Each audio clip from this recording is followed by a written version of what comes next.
¿Qué tal, amigas y amigos? Aquí estamos en un nuevo conversatorio de Comunidem, Comunidad de Diálogo Educativo Mundial.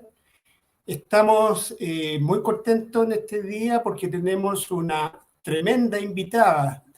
Ahí está entrando mi compañero en el panel, David Auris. Mi nombre es Marcelo Castillo, estoy de acá, profesor de Santiago de Chile. Y David, preséntate tú. Hola, estimado amigo Marcelo. Efectivamente, hoy estamos en Perú celebrando nuestros 201 años de independencia política. Y con enorme gusto y felicidad vamos a conversar con nuestra amiga, la doctora Inger Envis, desde Estocolmo, Suecia, para el planeta. Antes de invitar a nuestra amiga, vaya un saludo a todas nuestras amigas y amigos de Perú y saludos por el Día de la Independencia, ¿no? Especialmente a nuestras colegas, profesoras y profesores peruanos. Afectuoso saludo desde acá. Que tengan un día alegre y de mucho compañerismo, mucha fraternidad. Gracias, Marcelo. Invitamos. Ahí está llegando nuestra invitada. Bueno, ella es Inger Envis, una destacadísima académica de Estocolmo, Suecia. Es un honor para nosotros, ¿cierto, David? Contar con una persona que ha estudiado, ha investigado en distintos países y ha visitado. Antes de partir nos comentaba que ha estado por acá, por nuestra región latinoamericana, visitando y conociendo realidades de los sistemas educativos. Y bueno, tiene una experiencia muy valiosa y seguramente nos va a aportar sus saberes que van a ser importantes, porque no podemos hoy en día tener una visión tan local de lo que pasa en la educación si caemos en cuenta de que la educación se ha globalizado, ¿no? Hay un modelo hegemónico que se ha ido instalando en los 5 continentes. Bueno, con Inger estaremos hablando de estos temas. ¿Qué pasa con nuestros sistemas educativos? Algunos elementos de comparación, ¿cierto? Que ella ha podido observar. Así que nada, pues David, no sé si tú quieres hacerle un primer planteamiento a nuestra estimada Ingrid. Y gracias, Marcelo, y me emociona porque Inger, has estudiado, estás muy familiarizado con las lenguas hispánicas. A Mario Vargas Llosa, es tu amigo, mi paisano. Nos has comentado siempre sobre el sistema educativo finlandés, que es como uno de los modelos en el planeta que puede uno compartir. Has publicado libros, tratados sobre educación, artículos, y esos aportes enriquece a no solo a los docentes, sino a la sociedad. Inger, bienvenida a Comunidem. Muchas gracias. Espacio de es una comunidad de diálogo educativo mundial. Inger, quisiéramos escucharte tus pequeñas, quizás breves frases sobre esa experiencia inspiradora. A mí me inspira enormemente, Inger. Me emociona y eso hace en mí, me genera mayor amor a lo que hago, que es educar. Inger, te escuchamos desde este lado del mundo y también del planeta. Entonces quisiera empezar primero a agradecer la invitación y después hablar un poco de la educación primaria, porque yo creo que todo lo que hacemos en educación empieza con la educación primaria y de vez en cuando se pasa en el debate, en la discusión, se pasa demasiado rápido sobre eso de la educación primaria. Se piensa que porque los niños son pequeños, eso es como si no tuviera tanta importancia. Y no es así. Sin una buena educación primaria, lo demás no va a tener éxito, ni la educación media ni la universitaria. ¿Y a qué me refiero? Sobre todo al aprendizaje de la lengua como el instrumento fundamental de la educación. En todos los sentidos de la palabra es lo fundamental.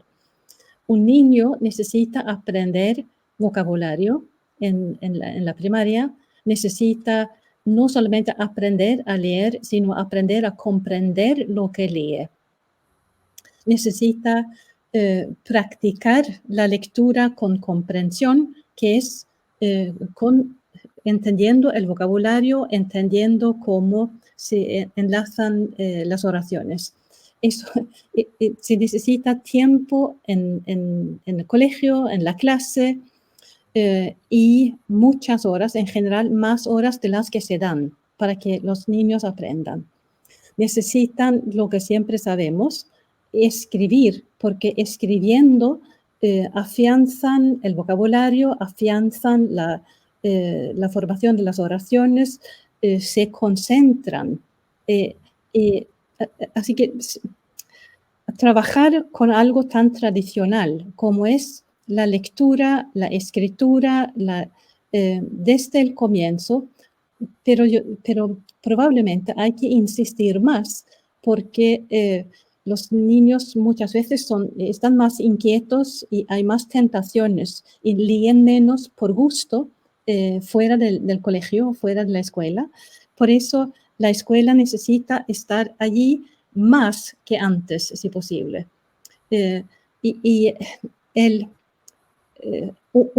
Una escuela que cumple con su cometido es una escuela que da muchas horas de lengua, que realmente da las clases, que no pierde tiempo con otras cosas durante la clase, para lograr que sean lectores, para lograr que sepan escribir y que no huyen de la escritura.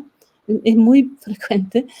Los niños pasan muchos años en la escuela y después huyen de la lectura, de la escritura, no se convierten en este ciudadano capaz que queremos formar. Así que eso número uno. Dos cosas más y después dejo que haya comentarios. La lengua es absolutamente lo fundamental. Es fundamental para el niño, para comprender el mundo, para lograr el resto de su educación, para ser ciudadano, para todo. La lectura, el vocabulario, la escritura, esto es fundamental. Lo otro, se elegiría dos materias más. Sería historia y geografía. Hablamos un poco antes de la formación humanística del niño, y lo que hace la historia y la geografía es indicarle al niño, al alumno, dónde está en el mundo y en el tiempo, en qué lugar y en qué época, porque los lugares son diferentes y las épocas son diferentes. Para entender eso y un poco poder orientarse, necesita saber que hay otros lugares y otros tiempos. Así entenderá mejor en qué tiempo y qué lugar le ha tocado a él. Con esas quizá coordinadas, sabiendo dónde está, en qué tiempo está y teniendo la lengua para conectarse con el mundo, para recibir información, para entender lo que pasa alrededor de él. El niño ya tiene un buen comienzo. Después no estoy en contra de las matemáticas, las ciencias naturales, todo lo demás, pero para lo existencial, para sentirse bien eso es lo que necesita el niño. Y es el comienzo. Y porque con la lengua le damos un instrumento. La lengua es el instrumento para entender lo que pasa alrededor y para conectarse con ese mundo exterior. Es absolutamente fundamental. Y para comentar algo que es muy triste, vemos a niños que han pasado años y años y años en la educación y tienen un vocabulario mínimo y utilizan palabrotas para rellenar un poco porque no saben expresarse. Esto no debería pasar. Y comentamos también un poco antes de empezar la emisión, la expresión el amor por la educación. Los profesores que estamos en la educación deberíamos estar ahí por afición, deberíamos tener un amor por la educación, que es el alumno y el aprendizaje, las dos cosas. Saber que esto es muy valioso, saber que hacemos lo que nos gusta y así aportamos algo importante al niño, al alumno y también a la sociedad. Aportamos lo que es lo nuestro, lo que podemos aportar. El niño necesitará otras cosas también, pero eso es lo que nos compete a nosotros entregar. Y por eso la educación primaria, el orgullo que deben sentir los profesores de educación primaria, el énfasis que se debe dar a la educación primaria, porque si salen con una buena educación primaria, se podrán arreglar en la educación media o en la universitaria, porque tendrán los instrumentos para hacerlo, si les toca un mal profesor o algo, pero sin un buen comienzo va a ser muy difícil. Eso es un poco lo que quiero decir como para empezar. Inger, la lengua, eso que decía Cristo, el lenguaje del amor, el lenguaje del entendimiento es clave. Y también eso que decía Teresa de Calcuta, ¿no? A través del lenguaje del amor estamos construyendo un mundo más humano, más sostenido. Y aquí en Latinoamérica tenemos pues a Paulo Freire, que nos hablaba mucho sobre la pedagogía contextual, o sea, tenemos que contextualizarnos, ubicarnos para poder entendernos, para poder conocer y tratar de llevar una vida intercultural dentro de esto que llaman globalización. Inger, y de acuerdo a tu experiencia, ¿a qué edad recomiendas el aprendizaje de la lengua, dado que países como nórdicos, como Finlandia u otros países aprenden a leer a los 7 años? Y aquí en nuestro continente sudamericano tenemos esa idea de que deben leer cuanto más antes, mejor. Sí. Tenemos una curiosa experiencia de Jorge Luis Borges. Borges, considerado por la crítica mundial el más grande escritor en lengua castellana del siglo XX, él era un genio. Leía a los 3, 4 años, ya estaba leyendo. Creo que a los 10 años ya traducía. ¿Y qué nos recomiendas? ¿Y cómo las escuelas están incentivando el aprendizaje de la lengua a temprana edad? Y otro, ese contexto o ese lenguaje o esa forma de contextualizar al mundo, ¿las escuelas lo están haciendo? ¿O es que la escuela está descontextualizando al estudiante? ¿Cuáles serían tus recomendaciones para los colegas quienes están atentos, escuchándote, Inger? Yo creo que se puede empezar a diferentes edades. Lo que se hace en los países nórdicos en general es dar más énfasis al aprendizaje de la lengua hablada, al vocabulario, al mundo de los libros, Así que se lee mucho al niño, se va a la biblioteca con el niño, se cuentan cuentos, el niño cuenta cuentos, el niño ilustra, pero sobre todo aprender vocabulario, aprender el mundo del libro y también aprender otras cosas del mundo para temas como bueno, la naturaleza, el agua, la nieve, lo que sea. Aprender sobre el mundo, aprender vocabulario, aprender a conversar con la maestra, aprender a conversar con otros niños en un corro, es decir, que convertirse en un aprendiz. Así, cuando después empieza a leer realmente el niño, eso es relativamente rápido, porque entiende bien, porque ya conoce el vocabulario. De vez en cuando se puede decir que es menos traumático y que también los libros que puede leer son un poco más interesantes porque un niño de 4 años tiene una experiencia limitada y quizá no entienda todo. Pero otra vez, depende del niño y de su ambiente.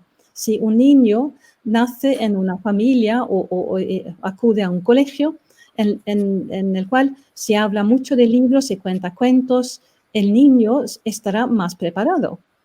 Así que depende, pero es muy difícil enseñar a leer a un niño que quizás de una casa en la que no se lee, que no tiene la costumbre de los libros, y si además el tiempo es breve, corre el riesgo de que el aprendizaje de la lectura sea algo penoso para él. Así que es mejor preparar la situación para que sea un éxito seguro cuando el niño empieza a aprender. Normalmente se aprende en 6 meses, cuando el niño ya es alumno, ya sabe cómo hacer. Entonces es relativamente fácil, relativamente rápido. Marcelo, perdóname, quisiera como para redondear la idea, y aquí está la clave. Ahí está la clave.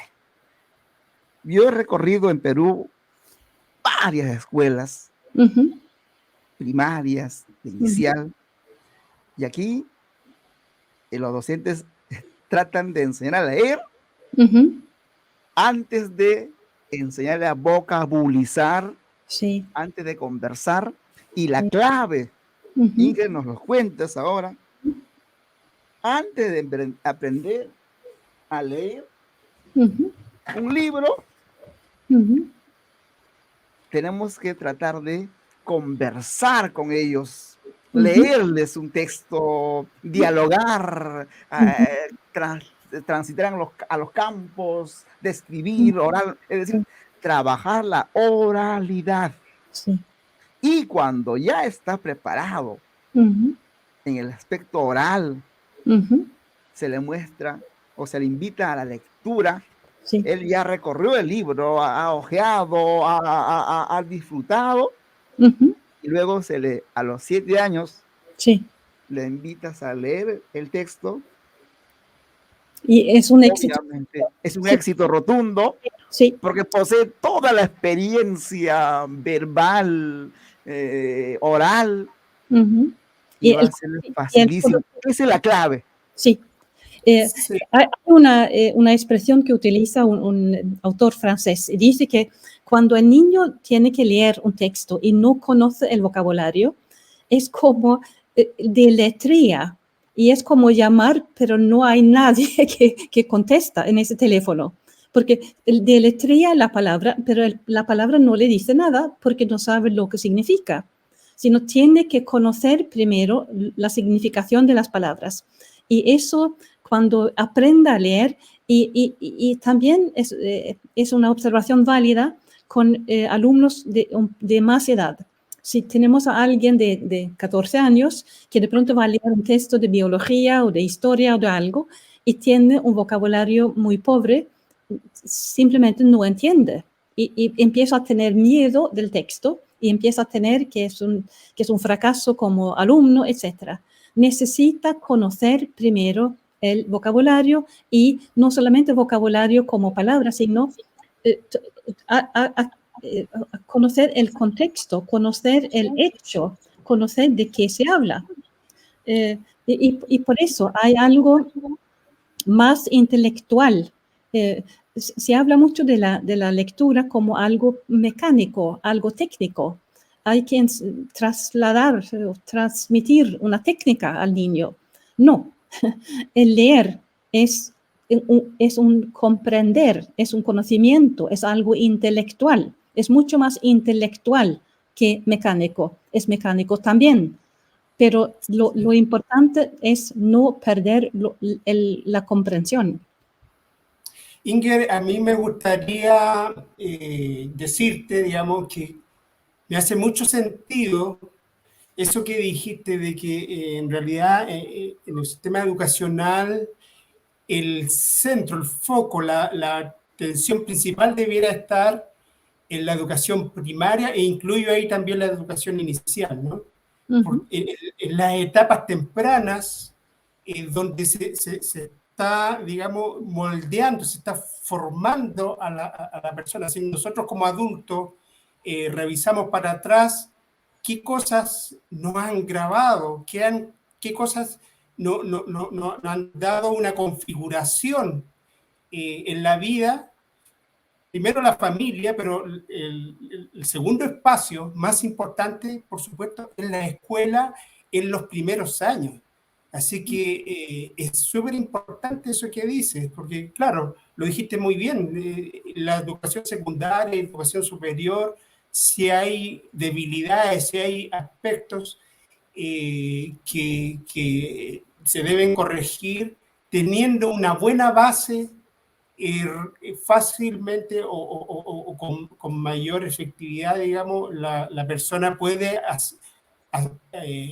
enfrentar, digamos, esa carencia, esa deficiencia que pudiera haber en los otros niveles. Así que resalto eso como primera cosa, ¿no? Es muy importante poner mucha atención qué se está entregando, qué se está aportando a nuestras nuevas generaciones. Y ahí resaltaba el tema del lenguaje, ¿no? O sea, dicho de otra manera, yo lo veo como muy importante aprender las habilidades del lenguaje desde el método deductivo, más que el inductivo. Es decir, asesinamos, digamos, el lenguaje cuando empezamos a tecnologizarlo, a poner el foco en la gramática, en el léxico, en, qué sé yo, aprendamos los adverbios, aprendamos las conjugaciones verbales sin tener esos contextos que decías tú, ¿no? Aprender con significado, con conexión con la vida real del estudiante y no esa cosa mecánica, digamos, sin la suficiente contextualización de aprender la técnica del lenguaje. Así que muy importante eso que dices.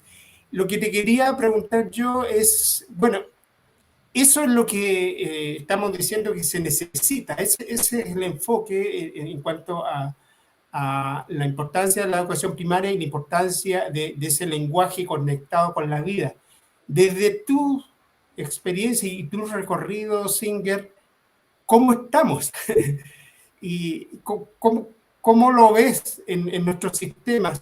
¿Está realmente en los sistemas educacionales otorgando las condiciones necesarias para que la educación primaria realmente sea más robusta, más integral, que está permitiendo, y aquí te llevo un poco al plano latinoamericano, en nuestra región?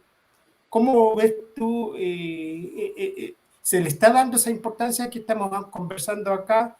Y al lenguaje se le está dando esa mirada, digamos, de que los niños aprendan desde su cotidianidad y desde los contextos.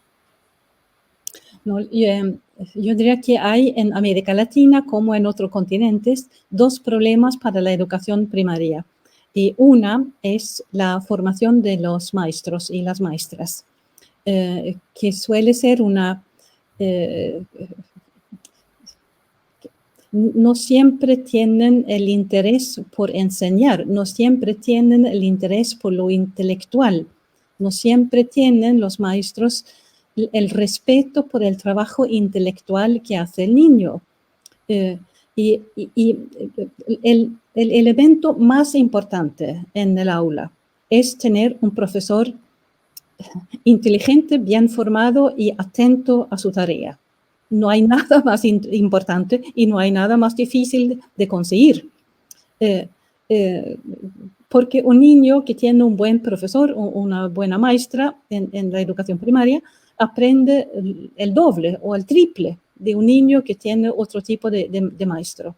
Esto está comprobado y eso corresponde a lo que todos sabemos. Porque un buen maestro explica mejor, no repite sin que eso sea necesario, pero sí, repito lo importante. El buen maestro enseña los conceptos necesarios antes de empezar a leer, etc. Y él sabe qué tipo de explicación hay que dar.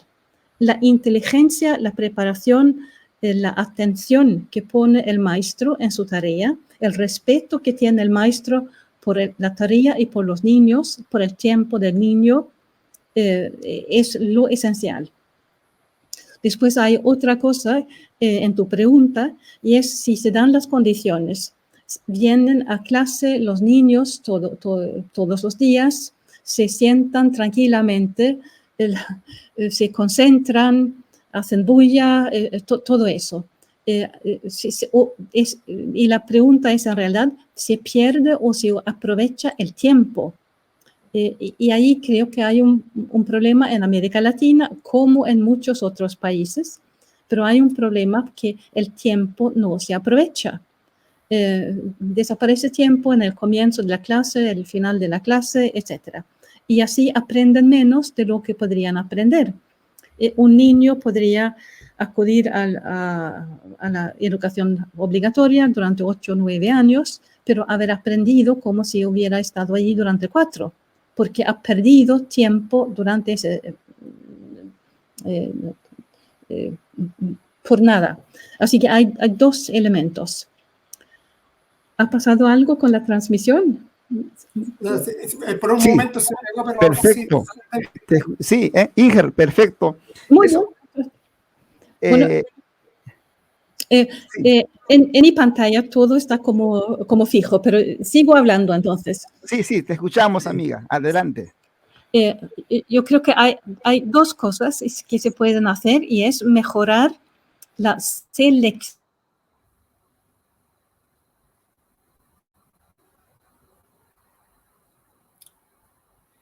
Efectivamente hay algunos problemas ahí de señal, de conectividad. Sí, y Marcelo, Inger nos decía cómo gestionar el tiempo académico es clave en Latinoamérica. Nosotros somos una región de reclamones, ahora que abanderados bajo la idea de los izquierdistas, ahora pues los colegas hacemos marchas, reclamamos, decimos abajo el sistema. ¿Y acaso, Marcelo, no se pierde tanto tiempo en esas cuestiones y no realmente estamos educando? Aquí Inger nos hace un llamado a la comunidad docente a gestionar el tiempo académico, dado que a veces las horas pedagógicas pues abarcan 45 minutos o 50 minutos. Bueno, creo que, Marcelo, creo que bien, Inger, qué bueno, hemos vuelto. Es parte de la, digamos, es la anécdota o los guiños de la modernidad de la internet. Inger, comentábamos que en nuestro continente los docentes realmente no sabemos gestionar el tiempo académico. Y podrías darnos algunas pistas para que nosotros los docentes, pues, logremos sacarle el mayor provecho al tiempo y convertirlo en un aprendizaje poderoso? Yo diría que se puede ver desde el punto de vista de las reglas del colegio, lo que deben hacer o no los alumnos, llegar a la hora, etc. Eso es una cosa. Pero aquí podríamos hablar más en qué puede hacer el docente en la situación en que está. Número uno, y suena quizá un poco exagerado, es tener un programa bien hecho.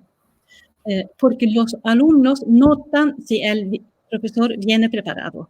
Los alumnos lo notan, también los que no son muy estudiosos notan si el profesor está preparado, si hay un programa.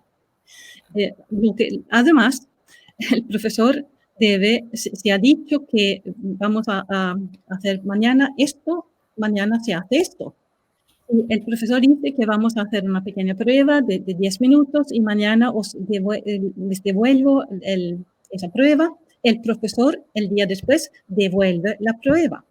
El profesor debe ser alguien fiable. Eso es número uno.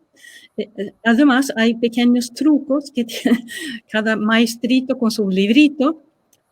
Lo que suele ser eficaz es utilizar los primeros minutos para algo que es atractivo para los alumnos, para contarles algo, para decir algo, comentar algo que ha pasado, que cuentan en el periódico, algún tipo de repaso, pero diferente y atractivo para los alumnos, según su edad.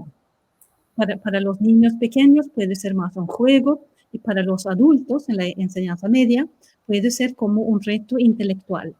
Aprendieron algo la semana pasada y ahora les doy algo que no es exactamente lo que aprendieron, pero pueden adivinar lo que estoy diciendo, porque han aprendido los elementos que necesitan para aprender eso.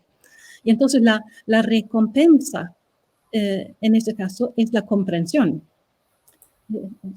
Os lo digo algo como profesora de español. Si mis alumnos saben solamente un poco de español, han aprendido vocabulario y les muestro como la portada de un periódico o el titular, y con sus conocimientos generales del mundo, las pocas palabras que saben, pueden de pronto entender. Eso es muy poderoso. Eso es muy poderoso. Y si eso pasa durante los primeros minutos de la clase, no van a querer perderse eso. Entonces, es un elemento más que hace que quieran estar allí a la hora en que empieza la clase. Todo esto quiere decir que para preparar esto, el profesor debe ser una persona con vocación de profesor. Somos los profesores que queremos a nuestra profesión, los que dedicamos tiempo a prepararles pequeños retos a los alumnos de este tipo. Pero es un poco construir una comunidad en la clase. Esta es la comunidad de las personas que estamos estudiando esta materia en este nivel. Esta comunidad de los que hemos ya aprendido lo que corresponde a los 4 primeros meses y ahora estamos en el 5º mes y eso es lo que sabemos hacer. Eso es lo que nos gusta, es como aprender a andar en bicicleta. Sabemos, podemos avanzar porque hemos aprendido algo. Así que para resumir todo lo que acabo de decir, una manera de mejorar el tiempo, el uso del tiempo es que todo el colegio en su totalidad mejora la observación de las reglas, eso es una cosa, pero es muy importante la actitud del profesor hacia su tarea, porque los alumnos nos leen, ven nuestra cara, todos saben perfectamente si ese es un profesor serio o no tan serio. Lo saben. Y nos agradecen tener una actitud seria con ellos, porque eso es como mostrarles respeto. Es la manera en que un profesor muestra respeto al alumno y a la tarea y a la materia y a la sociedad.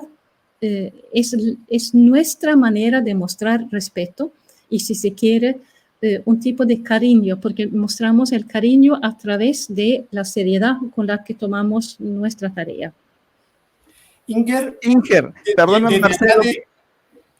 A ver si, Marcelo, me permites, como para... sí. Aquí hay una pregunta que Ramiro nos formula y lo concateno con ya el rol del maestro serio. Ojalá fuese serio, Inger, ojalá fuese serio. Ramiro nos comenta, a ver, el docente, cuando va a desarrollar, yo digo, ese show académico, de aprendizaje, de motivación, porque el docente no puede ingresar a desmotivar. El docente es alguien quien va, el profesor o el maestro es como Cristo, es alguien que ante sus apóstoles él los invita a conquistar el planeta, a dar todo de sí, a buscar lo extraordinario de la vida. Y en ese proceso, en ese show académico, el docente, el maestro, utiliza muchas veces, ahora con la modernidad, ya quizás no expresa la oralidad, y si no, sencillamente pues comparte un video, ingresa a YouTube y dicen que escuche. Es mi forma de empezar, decimos muchos maestros. En ese contexto, Inger, a lo que nos propone a nuestro amigo Ramiro, dice, ¿qué hacer o cómo administrar correctamente en el proceso de aprendizaje los entornos virtuales como los vídeos, internet? ¿Es mejor eso o tal vez es mejor empezar unas clases con la expresión oral? Borges decía, es cálido. Y es así. Yo diría que es más importante que haya un buen vínculo entre el profesor y los estudiantes que lo demás. Así que una cosa no impide la otra. Debe haber un buen vínculo entre el profesor y el grupo, y además el profesor puede utilizar un buen material que ilustra el punto que quiere explicar. Pero el material no puede hacer las veces del buen profesor. Los alumnos deben sentir que el profesor domina su materia, sabe dónde están en su aprendizaje, los conoce a ellos y además utiliza un material. Pero el material no puede sustituir al profesor. No pueden tener la idea de que el profesor no conoce muy bien ese punto y por eso pone un vídeo. Esto no puede ser. Yo creo que ellos se dan cuenta enseguida. Enseguida. Y por eso, si es algo, si es 10 minutos, 5 minutos de vídeo y es algo realmente muy, muy bueno, ¿vale? Pero si cada clase empieza así, si se pierde, si mucho tiempo va a eso, es como sustraerse a la tarea de enseñar. Los alumnos no aprenden en general tanto por un vídeo si no se inserta en el programa. Una cosa es explicar algo, ponerles en el contexto, enseñarles los conceptos, el vocabulario, hacerles trabajar la materia y después poner 5 minutos que es una ilustración. Ellos también saben perfectamente si eso es algo realmente útil, si es un instrumento o si es diversión, si es relleno. Muchas veces es relleno o es intentar, uno siente que el grupo no me sigue, yo quiero divertirlos, a ver si me quieren más así y les pongo un vídeo. No, lo saben, es algo que se debe utilizar con cuidado.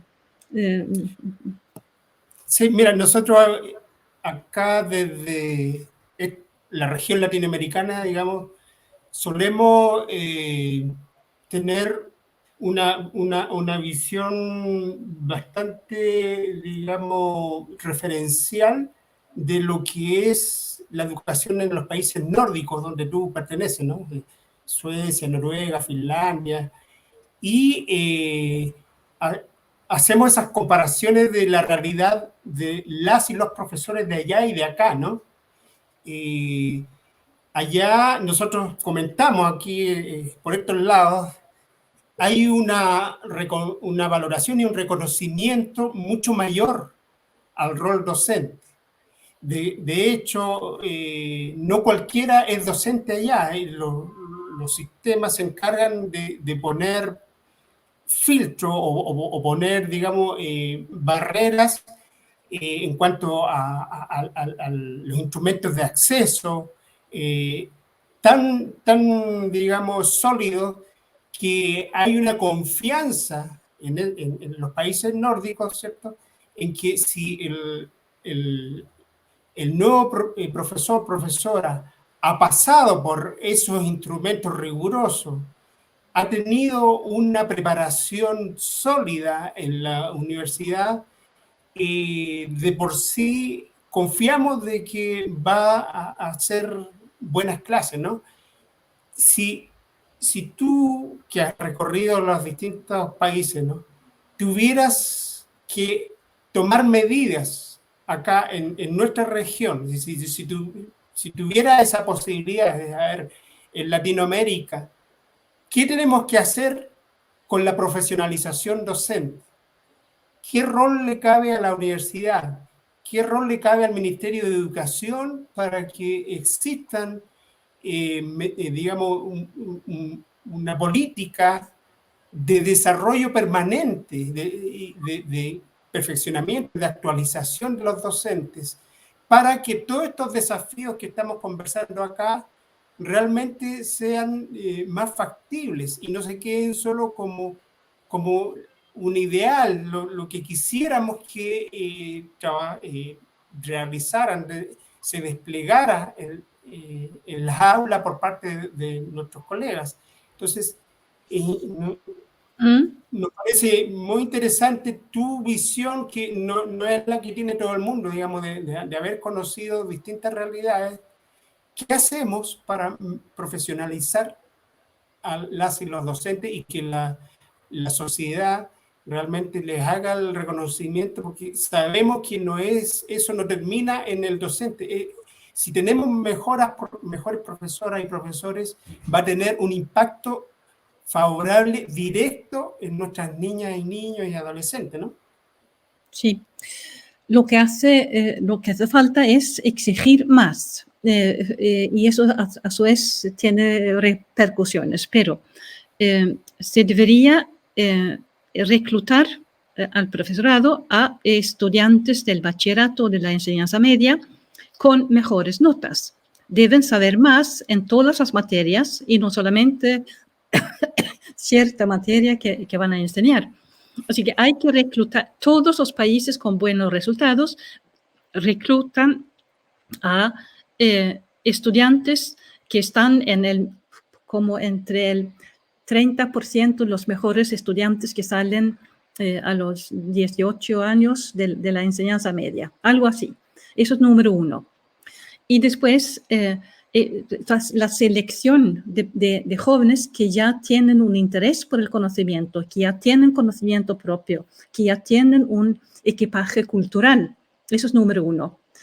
Y después la formación docente puede ser más o menos largo, pero lo importante no es el número de años, sino el conocimiento que tiene el profesor. ¿Y por qué? Porque estará mejor en su papel en el aula, si conoce mejor su materia, tendrá un estatus frente a los padres tendrá un estatus frente a los alumnos también, si conoce bien su materia. Así que todo mejora, pero nunca va a mejorar antes de que mejore la situación en el aula.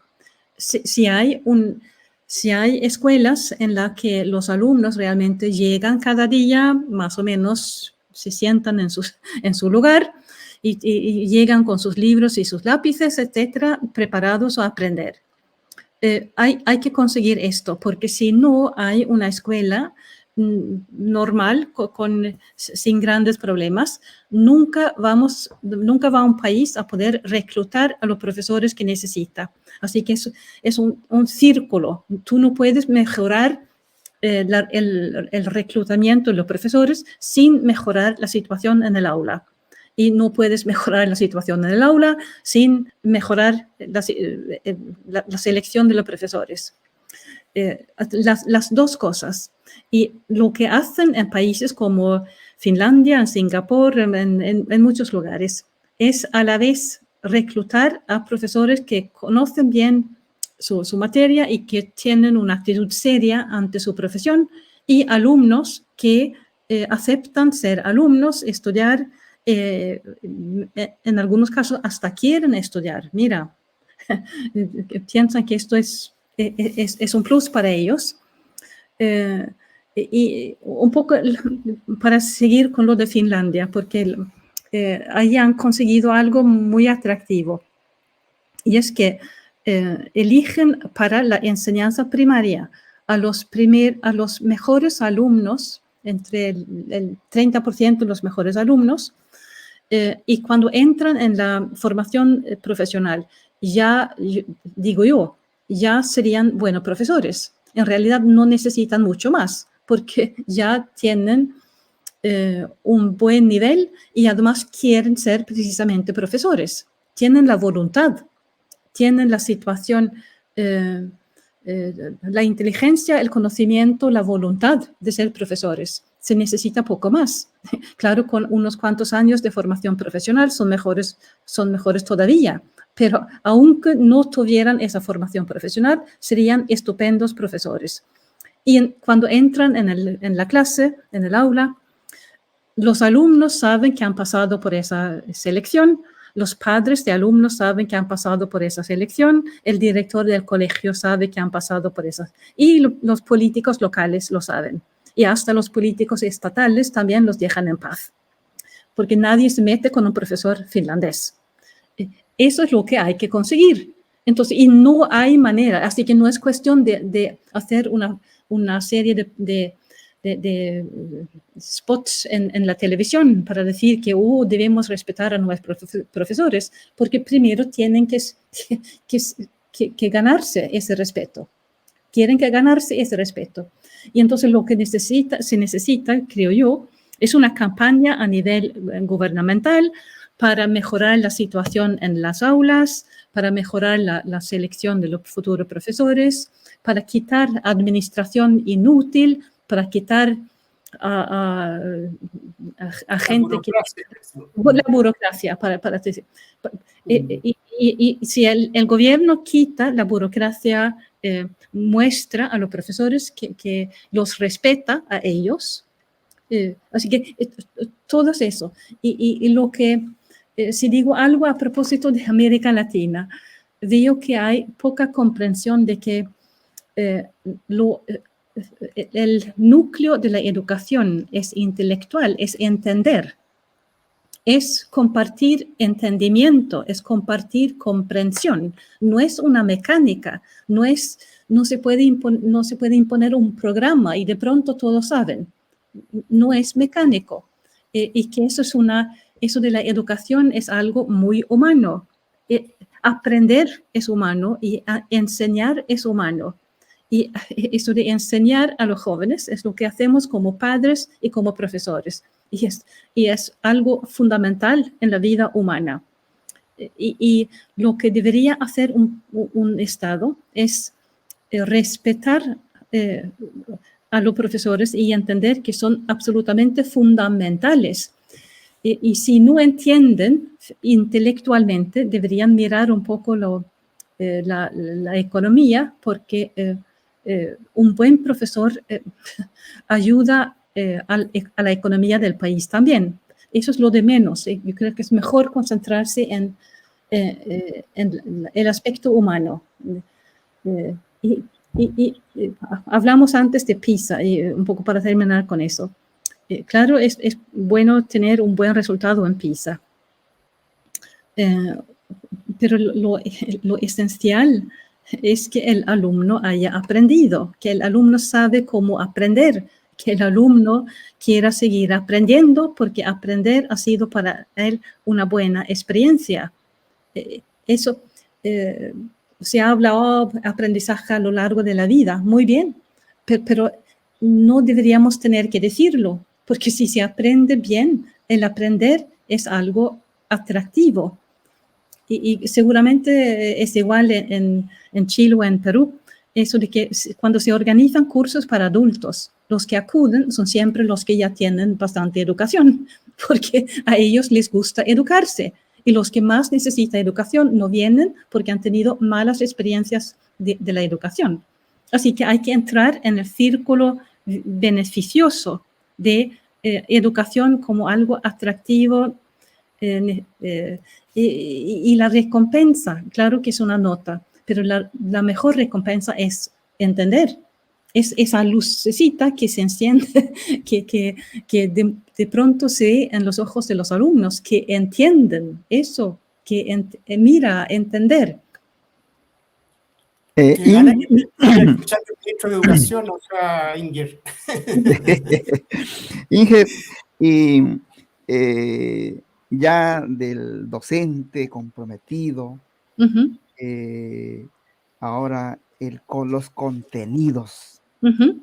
Inger, ¿qué contenidos claves, ¿no?, esenciales debemos de transmitir, de empoderarlos, de fortalecer a la comunidad de estudiantes? ¿Cuáles serían esos contenidos claves para vivir este mundo líquido que lo describió magistralmente Zygmunt Bauman, ¿no? Y en esta línea también recuerdo a David Perkins. Él dice: no sabemos qué enseñar a los jóvenes digitales porque estamos sitiados por la incertidumbre. Y él dice: tal vez debamos enseñar a los estudiantes a aprender rápidamente y para acomodarse a los cambios disruptivos que genera la mundialización. En ese sentido, Inger, ¿qué contenidos claves deberíamos aprender y transmitir a los estudiantes en el sistema educativo? Primero, en la realidad, para ser realistas, todos tenemos un currículum estatal que nos propone ciertos contenidos. Y lo lógico es empezar con el currículo que nos entregan. No tanto pensar en la novedad, el cambio, todo eso. Lo que necesitan los jóvenes es también algo tradicional, algo más estable. Porque las cosas van a cambiar y va a aprender nuevas cosas, pero necesita como una plataforma de conocimientos. Y de conocimientos que puede compartir con otros alrededor de él. Una plataforma que puede compartir con sus padres, con sus abuelas, con la vecina, algo que cuando escucha la televisión oye referencias a lo que saben todos. Que el currículum y sobre todo de la educación primaria es bastante similar de un año a otro año. Claro, cambia un poco, pero no tan rápido. Y eso es como la plataforma. Después va a elegir ir hacia una profesión manual, ir hacia algo técnico, algo humanista o lo que sea, pero los materiales básicos son los que nos entregan en el currículum, pero el profesor sí tiene una importancia. Y yo pienso, por ejemplo, como profesor de idiomas y como profesor de lengua materna, en vuestro caso quizá el español, es el elegir buenos textos. Allí el profesor tiene una importancia. Y normalmente hay que leer 5 textos para decir que este es el mejor. No voy a despilfarrar el tiempo que tengo con mis alumnos. Tenemos esa clase, tenemos 20 minutos. Quiero que estos 20 minutos sirvan para mucho. Por eso, no voy a poner esos 4 textos, voy a poner el 5.º texto. Él tiene más contenido, es más interesante, repite por diferentes motivos. Ese es el mejor. Y allí es otra vez el papel del profesor. Eso de prepararse para realmente entregar a los alumnos lo mejor. Y entonces los alumnos se acostumbran a eso, saben que si el profesor propone una tarea, un texto, es que ese texto vale la pena. Se crea una confianza en el profesor. Así que la preparación, la selección del profesor del material, el saber que tengo 30 minutos, no vamos a poder terminar ese texto, entonces mejor lo dejo para otro día. Esos cálculos rápidos que hace el profesor para que el texto también da de sí lo que puede dar. Si lo más interesante viene después de terminada la clase. Hemos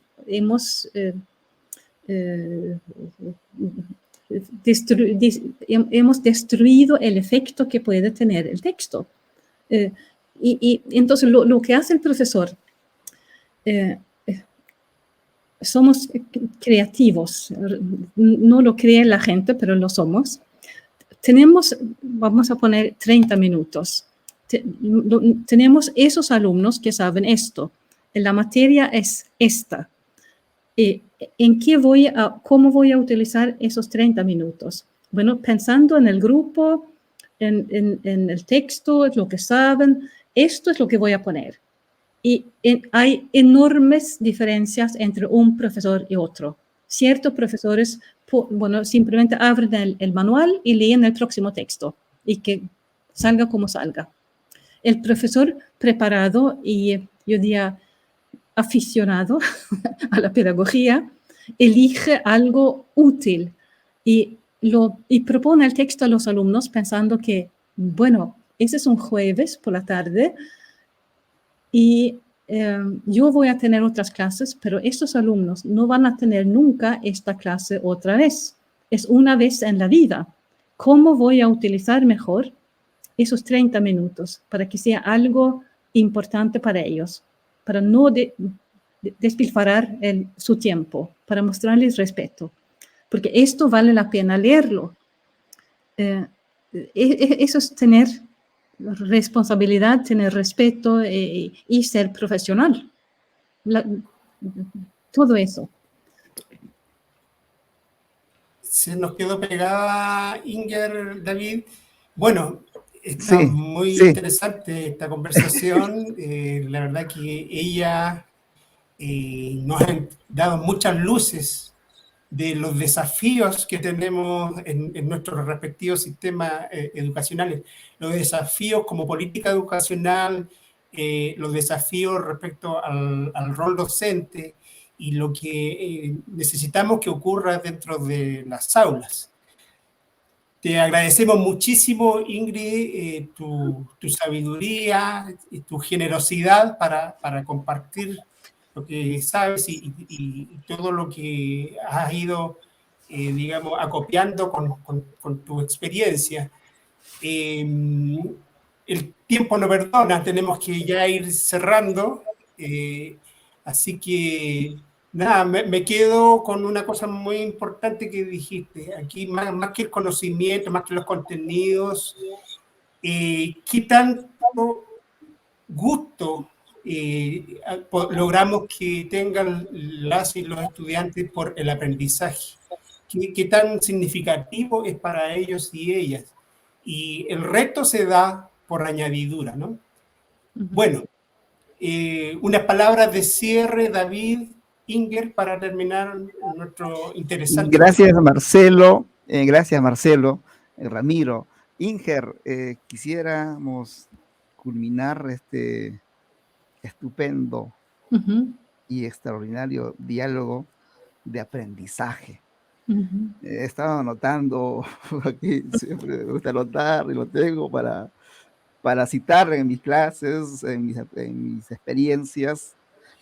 Inger, tus palabras de compromiso a la comunidad educativa, a los padres de familia, a la sociedad, porque Inger es una persona que ha transitado dedicada aficionadamente a la pedagogía y más allá de los premios, pero igual quisiera también mencionar, usted no tiene ese premio intercultural Cervantes, quizás para ti es algo anecdótico, porque más allá de ello es el despertar el amor por la humanidad a través de la educación.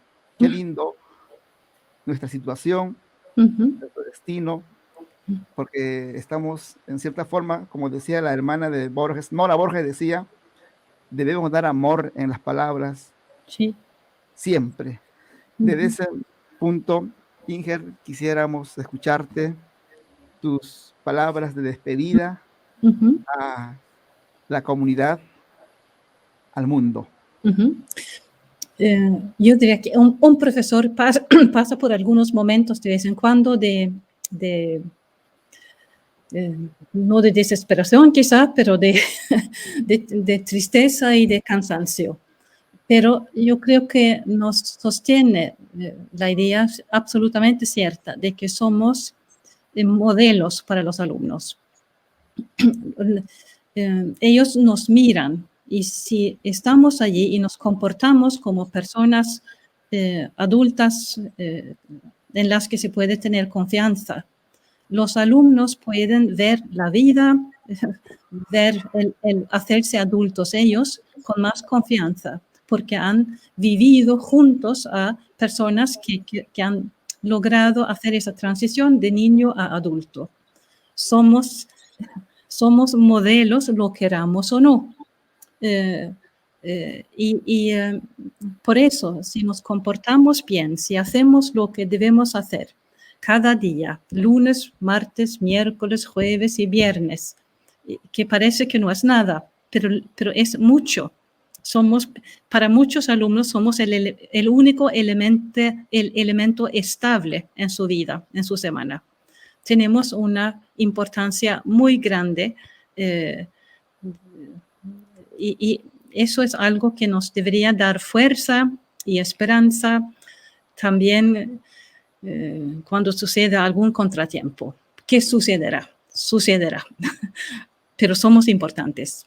Eso quizá el resumen. Somos importantes, somos muy importantes.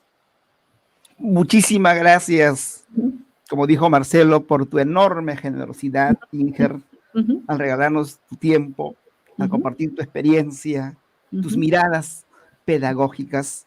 Y es así, amigas y amigos de Comunidem y el mundo y Latinoamérica, nos despedimos de Inger, Marcelo, Ramiro, para invitarlos e invitarlas a todas y todos a un próximo encuentro con personalidades quienes van a compartir sus experiencias pedagógicas. Y también aprovecho desde aquí un saludo fraterno y cariñoso y humanitario a nuestros hermanos y hermanas ucranianas y rusas y rusos, porque estamos en contra de toda guerra de todo abuso mundial, de todo, contestamos contra todo aquello que puede dañar a la otra persona. Desde Comunidem apostamos por el prójimo. Y a través de ello, saludos también a cada ciudadano del planeta. Muchísimas gracias, Inger. Marcelo, muchísimas gracias, Ramiro. Y volveremos a encontrarnos en otros sábados. A todos y todas, buenos días.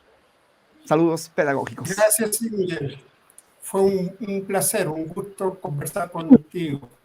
Gracias, David. Bien. Adiós, emocional.